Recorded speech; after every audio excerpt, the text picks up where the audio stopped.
मैं करता हूँ। रिकॉर्डिंग भी ऑन कर लेना। जी मैं रिकॉर्डिंग ऑन रखा हूँ।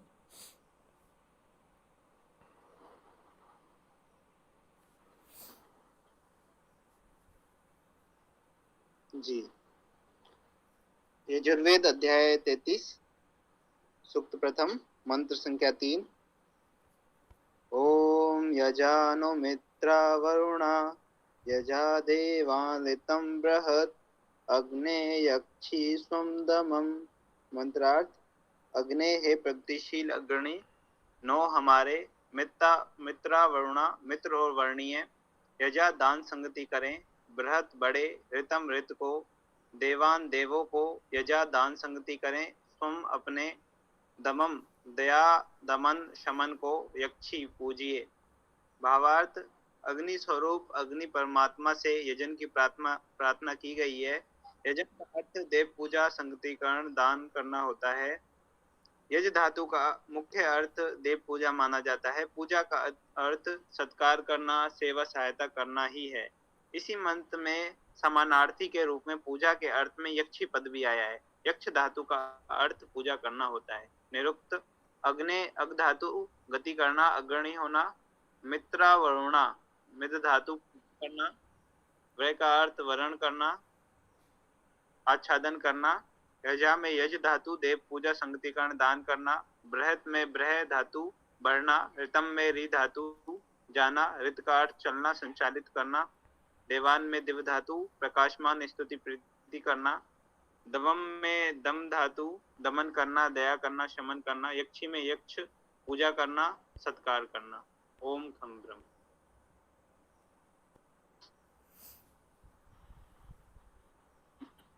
ओम खम ब्रह्म। यजुर्वेद अध्याय 33 मंत्र 3 आज हम प्रस्तुत कर रहे हैं। ओम यजानो मित्रा वरुणा यजा देवान ऋतम बृहत् अग्ने यक्षि स्वम दमम्। गायत्री छंद है, कह सकते हैं ये भी एक गायत्री मंत्र है। सहस्रों गायत्री मंत्र हैं वेद में। सबसे छोटा सबसे महत्वपूर्ण गायत्री छंद वेद में है और वेद में सर्वाधिक मंत्र गायत्री छंद में है। कह सकते हैं वेद का मुख्य छंद गायत्री है। इस प्रकार से वेद में सर्वाधिक मंत्र गायत्री मंत्र। देखते हैं, इस मंत्र को समझने का प्रयास करते हैं। यजा अर्थात यजन करें। यजा क्रिया है अर्थात यजन करो, यजन करें। नो हमारे मित्रा वरुणा मित्र और वर्णीय, जो हमारे मित्र हैं और जो हमारे लिए वर्णीय है, वर्ण करने योग्य हैं अर्थात श्रेष्ठ हैं, गुणवान हैं, उन्हीं का तो हम वर्ण करेंगे। तो वर्ण का अर्थ शाब्दिक अर्थ हुआ वर्णीय। और बहुधा आप देखेंगे कि भावार्थ में लोग सामान्यतः इसका अर्थ श्रेष्ठ आदि लिख देते।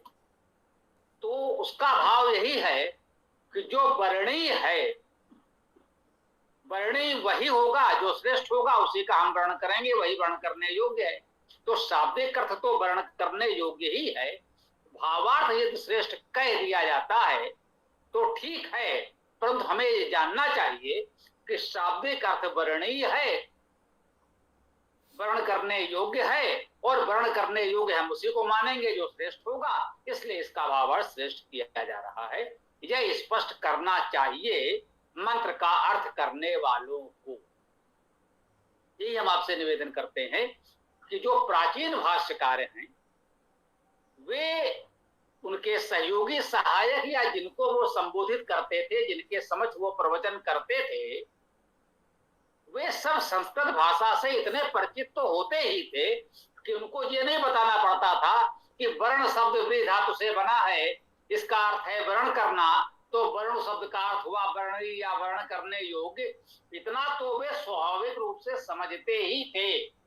इसलिए यदि उन्होंने सहज भाव में उसका भावार्थ श्रेष्ठ लिख दिया है तो उसे हम ये नहीं कह सकते कि हम ये कहें कि नहीं नहीं उन्होंने तो ठीक नहीं लिखा, ये तो वो सत्य लिख दिया। नहीं, उनकी स्थिति को देखते हुए वो समझ रहे थे कि इसका शाब्दिक अर्थ तो लोग समझ ही रहे हैं, तो उन्होंने उसका भावार्थ जो संदेश देना चाहा कह दिया।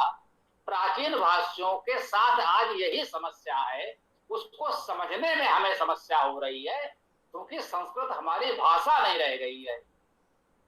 वे जिनसे बात करते थे, जिनको संबोधित करते थे, वे संस्कृत बोलने वाले लोग होते थे, संस्कृत उनकी सहज स्वाभाविक भाषा थी, तो ये सामान्य बातें वो समझते थे। इसलिए ये दायित्व अब हम पर आ गया है कि हम प्रत्येक शब्द का भाव स्पष्ट करते हुए शाब्दिक अर्थ कर दें, जिससे जो उतने संस्कृत नहीं जानते हैं वे उसका शाब्दिक अर्थ समझ सकें।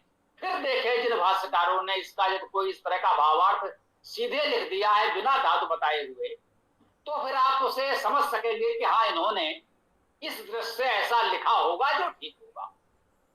और स्वाभाविक है ऐसा भावार्थ करने में विद्वानों में कहीं कहीं कुछ मतभेद भी हो सकते हैं, किसी दूसरे रूप में उन्होंने लिखा, किसी दूसरे रूप में उन्होंने समझा अपने देश काल परिस्थिति के अनुसार। तो उसमें किसी को सत्य या सत्य, किसी को कहे कि ये ठीक है ये नहीं है, ऐसी भावना नहीं होनी चाहिए। ये माने वो सभी महान विद्वान थे और उन्होंने अपने समय में अच्छा कार्य किया है जिससे वेद का अर्थ, वेद हम तक पहुंच पाया। हम उन सबके आभारी हैं। कुछ ऐसी बातें हैं जो आज हमको ठीक नहीं लगती हैं, उसके लिए उनके देश काल परिस्थिति को उत्तरदायी माना जाना चाहिए। हमें समझना चाहिए वो जिस समय जिस समाज में रह रहे थे उस समय के अनुसार उनको कार्य करना पड़ा। हम आज इस स्वतंत्र लोकतांत्रिक राष्ट्र में रह रहे हैं तो हम उस दृष्टि से निष्पक्ष बात अपनी कह पा रहे हैं। अब उसमें राजाओं का आश्रय और अनेक प्रकार के सामाजिक दबाव, वो सब समस्याएं भी थी उन लोगों के सामने, तो इसका हम ध्यान रखें। थोड़ा सा निवेदन किया इस विषय में। मित्रा वरुणा, मित्र और वरुण, मित्रा वरुणा द्विवचन में है, ये वैदिक भाषा में द्विवचन है। संस्कृत में मित्रा वरुणो होता, उसमें वरुणो होना चाहिए और स्वर होना चाहिए। इसमें मित्रा वरुणा है, यह वैदिक भाषा में होता है, संस्कृत में नहीं होता। जो हम आपको निरंतर बता रहे हैं कि वैदिक भाषा मूल प्राचीन भाषा है और संस्कृत भाषा उसी से अपभ्रंश होकर बनी है। प्रथम अपभ्रंश आप संस्कृत को कह सकते हैं, उसके पश्चात पाली, प्राकृत, फारसी आदि उसी वैदिक भाषा के अपभ्रंश हैं, ऐसा हमें जानना चाहिए। तो यजा नो मित्रा वरुणा, नो हमारे या हमारे लिए भी इसका अर्थ होता है, कह सकते हैं हमारे लिए मित्र और वरुण यजन करें। यजन करने का अर्थ हम लोग जानते हैं, देव पूजा, संगति दान करना। जो हमारे मित्र हैं, जो हमारे वर्णीय हैं, जो हमारे आदरणीय हैं, आज की भाषा में कह लें, जो वरुण कहा जा रहा है, वरेण्यम कहा जा रहा है, उस वरुण और वरेण्यम को आज के शब्दावली में आप चाहें तो हमारे लिए आदरणीय ऐसा भी कह सकते हैं। उन्हीं के लिए वो शब्द प्रयुक्त हुआ है। ये भी उसका एक भावार्थ, शब्दार्थ नहीं हुआ। शब्दार्थ तो हो गया वर्णीय, वर्ण करने योग्य। अब जैसे किसी ने लिख दिया श्रेष्ठ, या अभी हमने आपको बताया कि जैसे इस समय हम लोग कहते हैं आदरणीय, तो आदरणीय कौन होगा? जिसको हम अपने से श्रेष्ठ मानते हैं, बड़ा मानते हैं, उन्हीं को तो हम आदरणीय कहेंगे। तो वही जैसे वेद में शब्द प्रयुक्त हुआ वरुण या वरेण्यम, उसका अर्थ हुआ वर्णीय, वर्ण करने योग्य, वैसे ही आदरणीय, आदर करने योग्य। तो भाव तो एक ही हो गया। तो उस अर्थ में हमें देखना चाहिए। तो जो हमारे मित्र हैं, वर्णीय हैं, वे हमारे लिए यजन करें, देव पूजन, संगति और दान करें। वे समर्थ है तभी वर्णीय हैं। वे हमारे मित्र हैं तो स्वाभाविक है, हमारे अपने हैं, हमारे शुभचिंतक हैं, हित चिंतक हैं, तभी वो हमारे मित्र हैं। तो वे हमारे लिए देव पूजन करें, जो प्रकृति का संरक्षण करना है उसके लिए सहयोग करें, कार्य करें। जो समाज के विद्वान तेजस्वी देवजन हैं उनका सेवा सत्कार सहयोग करें, अच्छे कार्य के लिए लोगों को संगठित करें, और जो कुछ उनके पास है हमारे पास है हम अच्छे कार्य के लिए उसका दान करें। ये यजन हुआ। तो हम लोग इस प्रकार का यजन करें, हमारे मित्र हमारे वर्णी आदरणीय लोग इस प्रकार से हमारे लिए यजन करें। और यजा देवान, यजन करें देवान, देवों को, ऋतम बृहत, देवों को यजन करें। यजन किसको करें? देवों को करें, दुष्टों को नहीं। यद्यपि यजन शब्द में सामान्यता जो यज धातु है उसमें देव पूजा ही कहा जा रहा है, तो स्पष्ट है पूजा तो हम देव की ही करेंगे, किसी अदेव की दुष्ट की पूजा तो नहीं करेंगे। फिर भी यहां कह दिया गया देवान, देवों का यजन करें, क्योंकि इसमें यजन में संगठन का भाव भी है और दान करने का भाव भी है। तो संगठन तो अपराधियों का भी होता है, ये डाकुओं के गिरोह हैं, आप देखते हैं अनेक संगठित अपराध होते हैं, अपराधियों के संगठन होते हैं, तो उस संगठन को तो हम यजन में नहीं मान सकते। जो दुष्टों के अपराधियों के संगठन हैं वो यजन में, यज धातु के संगठन में हम नहीं ग्रहण करते। दान करना, लोग बहुत से अंधविश्वासों में फंसा करके आपको अनेक प्रकार से भयभीत करके कथित रूप से दान ले जाते हैं, उसे तो एक प्रकार से ठगी ही कह सकते हैं।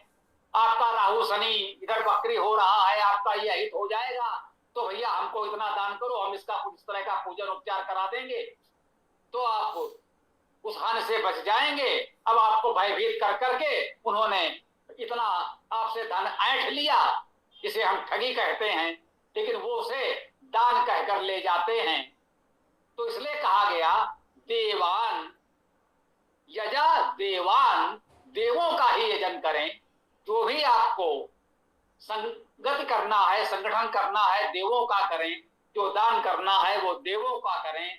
जो पूजा सत्कार सम्मान करना है वो देवों का करें। इन दुष्टों का, ठगों का, पाखंडियों का, अंधविश्वासियों का न करें। जो समाज में पाखंड अंधविश्वास फैला रहे हैं, ये पाखंड और अंधविश्वास फैलाने वाले इन ठग बाबाओं का यजन न करें, उनका संगठन दान न करें, उनका कोई पूजन सेवा सत्कार न करें। ये स्पष्ट है ये कहने में कि यजा देवान, देवों का ही यजन करें, इन दुष्टों का, ठगों का, पाखंडियों का नहीं। ऋतम बृहत, और यजन किसका करना है? ऋत का करना है। ऋत हम लोग समझ चुके हैं, जो प्रकृति के संचालन के मूलभूत नियम हैं वे ऋत हैं।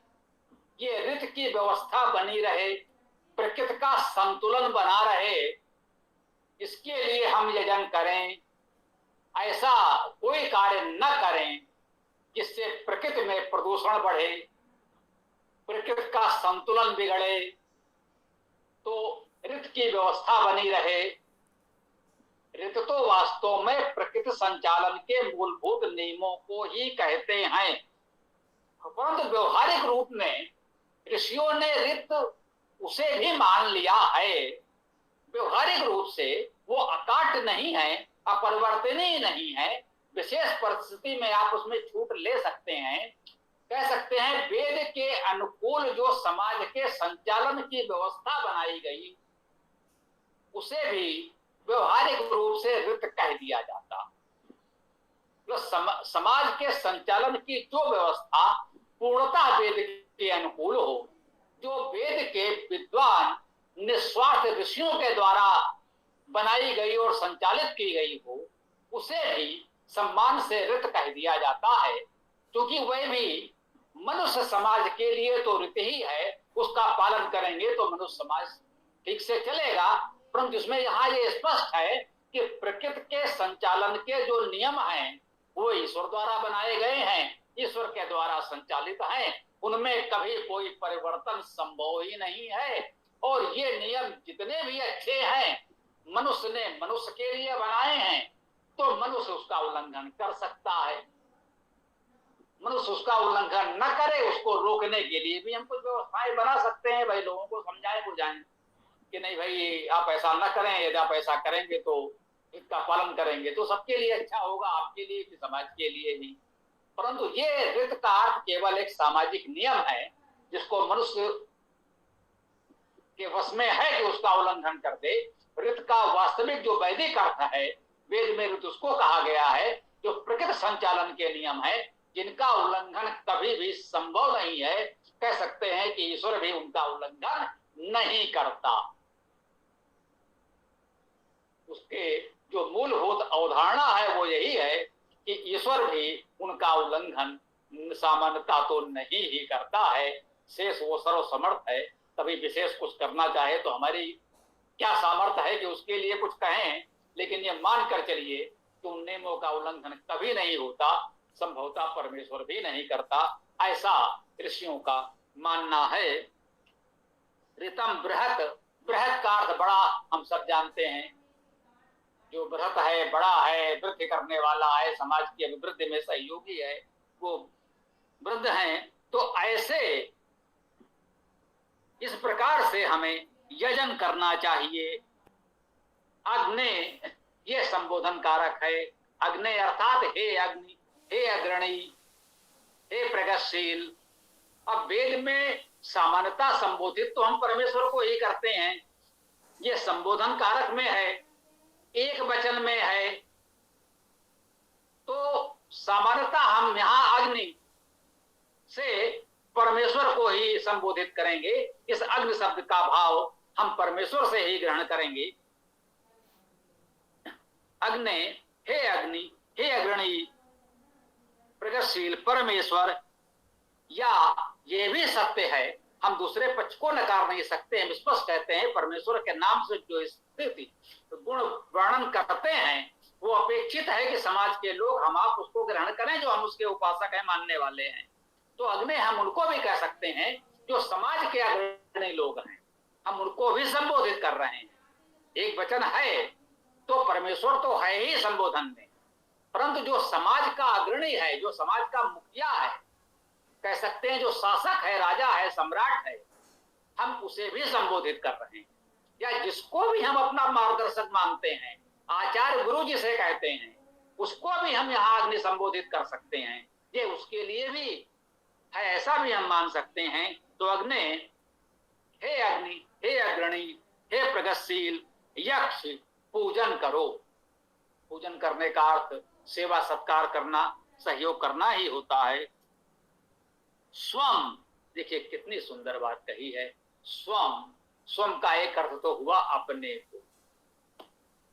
संसार का भला तो आप तक करोगे ना जब अपना कर पाओगे। मेरे पास अपने लिए निवास भोजन की व्यवस्था नहीं है और हम कहें कि हम किसी को भूखा नहीं रहने देंगे, तो ये कैसे संभव है? तो पहले तो अपनी व्यवस्था कर लें। यदि इस अर्थ में ले तो कह सकते हैं वेद कितनी व्यवहारिक बात आपको बता रहा है कि भैया यदि लोगों की सेवा करनी है, आपको यजन करना है, संगति करना है, दान करना है, तो उस योग्य भी बनना पड़ेगा। हमारे पास वो स्थिति भी तो होनी चाहिए, तब तो हम करेंगे। स्वम, अपने को, दमम, दम को। अब ये दम क्या हुआ? दम धातु है। दम धातु का अर्थ दमन करना। देखिए, से पठ धातु से पठन करना, पठन, दम धातु से दमन। ये दमन शब्द हमारा परिचित है, सहजता से समझ में आ गया। तो दम धातु का अर्थ हुआ दमन करना। इसमें दया करना, शमन करना भी है। दमन करना, शमन करना तो लगभग एक जैसी बात है। दया करना भी इस अर्थ में सम्मिलित है, ये भी कह सकते हैं। तो यहाँ कह सकते हैं स्वम दमम, को दमन करें, यह अर्थ भी हो सकता है। अपनी इच्छाओं को, भावनाओं को, लालच को, लोभ को दमन करेंगे तभी यजन कर पाएंगे, इसका यह भावार्थ भी ग्रहण कर सकते हैं। दमन का अर्थ दया करना भी है। दम धातु का अर्थ तो हम कह सकते हैं दया को, दया की भावना को अपने में धारण करें, जय भाव भी इससे ग्रहण कर सकते हैं।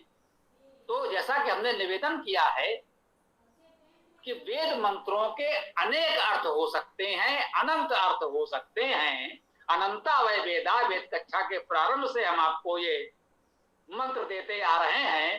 तो अनंता वै वेदा, वेद में मंत्र संख्या, शब्द संख्या, वर्ण संख्या तो गिनी हुई है, फिर भी कहते हैं अनंता वै वेदा, वेद तो अनंत है। तो वो अनंत इसी रूप में है कि उसके अनंत अर्थ हो सकते हैं, उसका अर्थ विस्तार, भाव विस्तार अनंत है।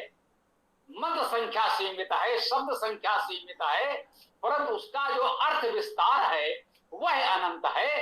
वेद के शब्दों के, वेद मंत्रों के अनेक अर्थ हो सकते हैं, वे सभी अर्थ सत्य हो सकते हैं, सभी स्वीकार्य हो सकते हैं। जैसा कि मैं निरंतर विनम्रता से कहता हूं, वे अर्थ हमारे अर्थ से अलग हो सकते हैं, मेरे द्वारा किए गए अर्थ से विपरीत भी हो सकते हैं, फिर भी वो मेरे लिए उतने ही आदरणीय सम्मान नहीं होंगे।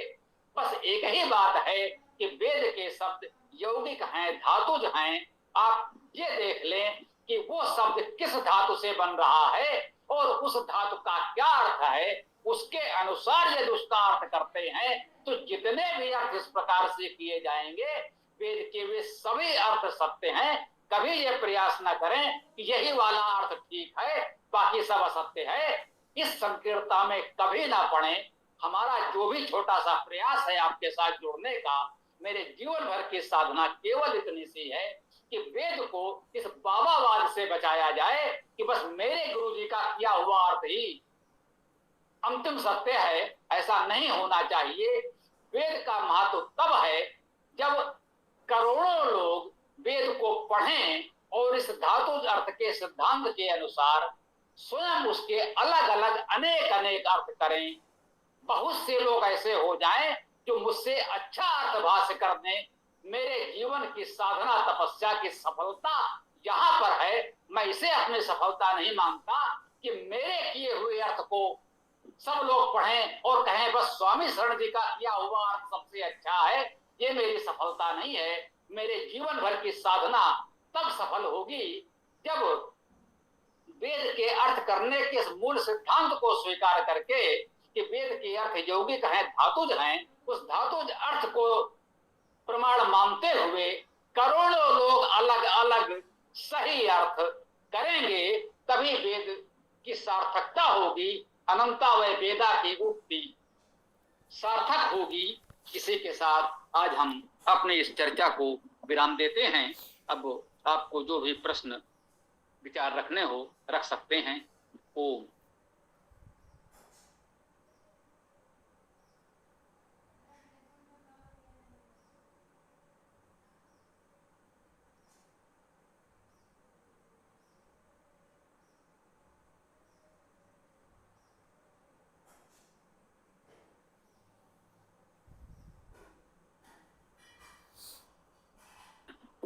हाँ, तो पुलकित पाठ ही कर लो। अगर प्रश्न नहीं आते हैं तो आएगा तो आ जाएगा, थोड़ा समय लगता है, पता नहीं क्यों। ठीक है ना पुलकित? तो ये पाठ कर लो। स्वामी जी, स्वामी जी, ये जो शब्द है रितम, क्या इसका अर्थ ऐसा भी ले सकते हैं कि जो हमको स्कूल में पढ़ाया जाता है फिजिक्स, केमिस्ट्री और मैथ्स में, उसमें कुछ एक निश्चित अवधारणा बताई जाती है कि भी ये गति का नियम है, ये टूटेगा नहीं कभी भी, तो क्या इसको रित कह सकते हैं जैसे गणित के नियम इत्यादि को? जी हाँ, ये सभी प्रकृति के नियम है। हमने अनेक बार आपसे कहा होगा इसमें कि जो गुरुत्वाकर्षण के नियम, गति के नियम, ऊर्जा के नियम, प्रसार के नियम जो भी हैं, तो ये सारे नियम जिनसे प्रकृति संचालित है, यही तो रित है, यही रित है और कुछ नहीं। इन सारे नियमों का समुच्चय ही रित है। ओम। बहुत बहुत धन्यवाद स्वामी जी महाराज।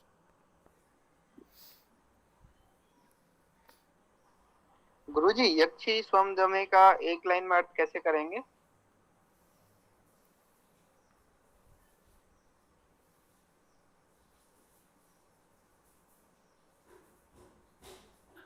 यक्ष स्वम दमे, हाँ, ये आया ना अग्नि के बाद में यक्षी। हाँ, यक्ष स्वम दमम, हाँ, ये है। इसको अर्थ करना चाहें तो इसका तो कैसे दमम, करें? ठीक है ना। इसमें कहा है स्वम अपने, दमम दया दमन समन को यक्ष पूजिए।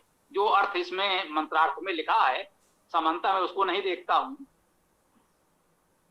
तो अगर वाक्य बनाना हो तो इस तरह बना लीजिए। क्योंकि अब मंत्रार्थ बनाने में चूंकि संबोधन था, अग्नि तो वाक्य में सबसे पहले आएगा, तो मंत्रार्थ में तो सबसे पहले अग्नि लिखा है, प्रकाशीय अग्रणी, और ये क्रिया अंत में आती है तो वाई है स्वम दमम यक्षी, अपने दया दमन समन को पूजिए। तो इसको इसी प्रकार से कह सकते हैं कि अपने अंदर इन भावनाओं का सत्कार कीजिए, इनको बढ़ाइए। इसका भाव यही है, स्वम दमम यक्षी।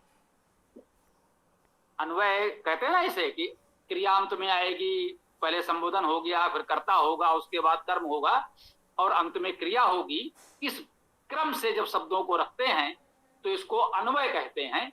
और सभी कविताओं का अर्थ करने में ये अन्वय करना पड़ता है। वो केवल वेद में, संस्कृत में नहीं है, वो किसी भी भाषा में करना ही होता है। तो मुझे लगता है मेरी बात हो गई होगी, बताओ। जी गुरु जी, धन्यवाद। स्वामी जी नमस्ते। ये जो शब्द है यक्षी और यज, ये दोनों शब्द एक ही हैं या अलग अलग हैं जो इनका इस्तेमाल हो रहा है पूजने के लिए, सत्कार करने के लिए?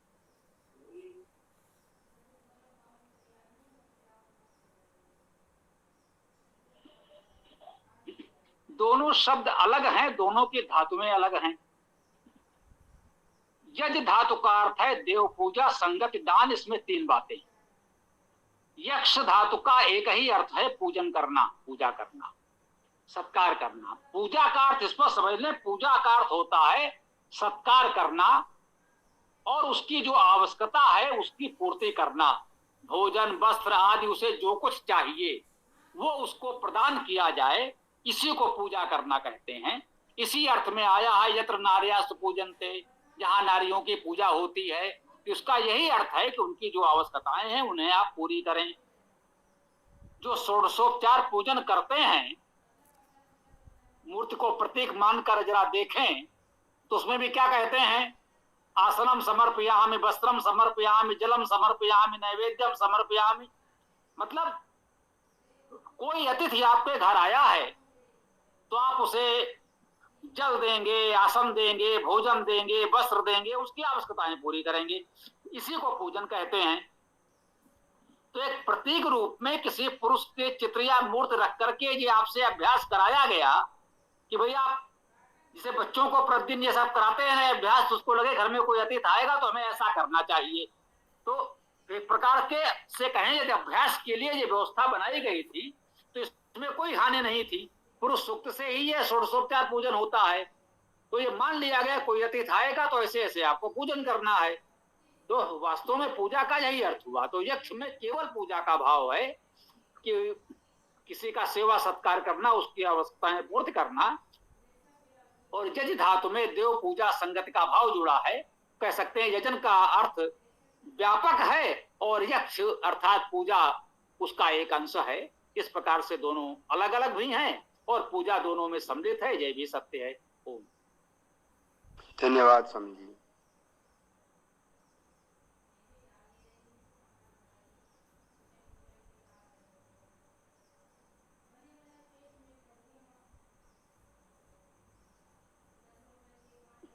जी, किसी और को कुछ कहना है तो बताएं, नहीं तो समय हो गया है, समापन भी कर सकते हैं। हाँ, किसी का प्रश्न हो कोई तो रख सकते हैं, नहीं तो समापन करें, कोई बात नहीं।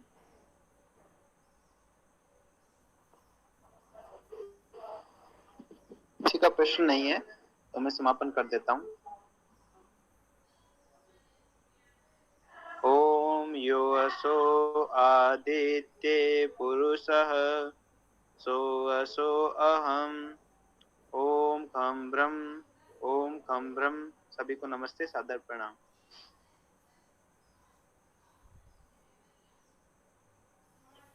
ओम यो असो आदित्य पुरुषः सो असो अहम् ओम खम ब्रह्म ओम खम ब्रह्म।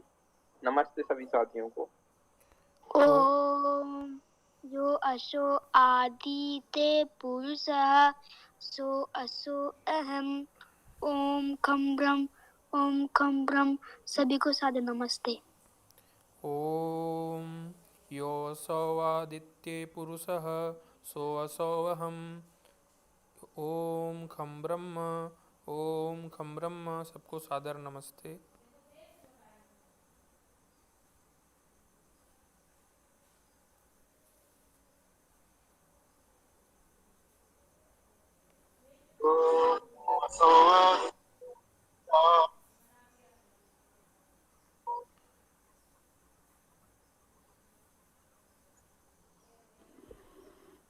ओम यो असो आदित्य पुरुषः सो असो अहम ओम खम ब्रह्म सभी साथियों को सादर नमस्ते।